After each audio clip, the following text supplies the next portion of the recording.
अस्सलाम वालेकुम फ्रेंड्स, ये मेरी एक न्यू वीडियो है about how to calculate voltage power factor HP of motor and calculation of KVA kilowatt KVAR of capacitor for power factor improvement.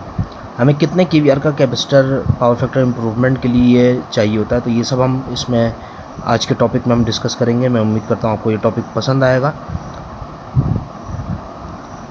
अच्छा, ये एक सिंगल फेस मोटर है, उसका एक मोटर का एक सैम्बल बनाकर दिखाया है कि न्यूट्रल फेस हमने दिया है। This is called single phase motor. 1 HP बराबर था 746 वाट के, और 10 HP कितना वाट के बराबर होगा, तो उसको हम 746 को 10 से मल्टीप्लाई कर देंगे, तो ये हो जाएगा 7460 यानी 7460 वाट। इसको किलोवाट में लाने के लिए 1000 से डिवाइड करेंगे तो ये 7.46 किलोवाट हो जाएगा। अच्छा, केवीए जो होता है, केवीए हमारी जो है वो हमारी अपेरेंट पावर है। अब केवीए निकालने के लिए हम किलोवाट को डिवाइड करेंगे पावर फैक्टर से, यानी 7.46 डिवाइड बाय 0.8, तो 9.3 ये हमारी केवीए पावर आ गई, यानी ये पावर केवीए में इतनी होगी। This is called real power, apparent power. This is called apparent power, यानी real power is kilowatt, apparent power is kVA, reactive power is kVAR। ये सिंगल फेस का पावर का फार्मूला है। सिंगल फेस अगर हमें पावर निकालनी है तो उसका पावर फार्मूला है P=VI cos थीटा। अब हमें करंट निकालना है तो I=P/V cos थीटा, यानी I पावर रखी है हमने ऊपर। आप यहाँ चाहें तो 7.46 करके भी रख सकते हैं, आप इसको वाट में रख लें या किलोवाट में रख लें, ये आप पे डिपेंड करता है। अच्छा, अब देखें हमें एम्पेयर निकालना है। अगर हम ये 7.46 रखेंगे किलोवाट, तो यहाँ फिर ये एम्पेयर में नहीं आएगा, यहाँ किलो एम्पेयर में आंसर आएगा, लेकिन हमें एम्पेयर में चाहिए तो हमने इसको वाट में रखा है। I=746 kilowatt watt divide by 2, यानी ये हमारे वोल्टेज होगा सिंगल फेस के, और ये हमारा पावर फैक्टर हो गया। इसको मल्टीप्लाई करा, इसको मल्टीप्लाई करके इससे डिवाइड कर दिया, ये 40.5 एम्पेयर है। अच्छा, ये पहले से लिखने का मकसद ये है ताकि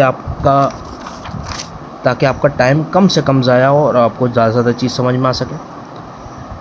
अच्छा, अब केवीआर जो हमने निकालना है कि ये पावर, यानी ये जो पावर है ये इतना एम्पेयर लेगी मोटर, तो इसमें कोई ना कोई ज़ाहिर सी बात है इसके पावर फैक्टर जो पावर फैक्टर है उसको इम्प्रूव भी करना पड़ेगा हमें।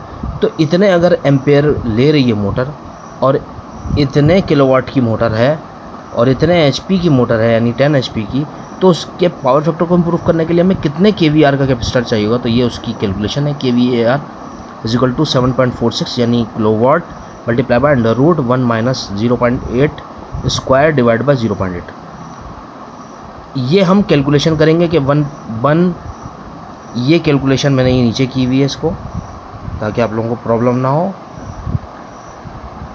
इसका 0.8 का स्क्वायर लेंगे तो 0.64 आएगा, 1 - 0.64 करेंगे तो ये 0.36 आएगा। इसका रूट लेंगे तो ये आएगा 0.6। इसको 7.46 से मल्टीप्लाई करके 0.8 से डिवाइड करेंगे तो ये KVAR आएगा 5.595, यानी अप्रॉक्सीमेटली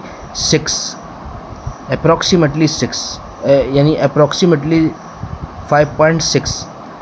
देखें, यानी हमें इतने KVAR का कैपेसिटर चाहिए होगा फॉर दिस पावर इम्प्रूवमेंट के लिए। इस पावर की इम्प्रूवमेंट के लिए हमें इतने KVAR का कैपेसिटर चाहिए होगा।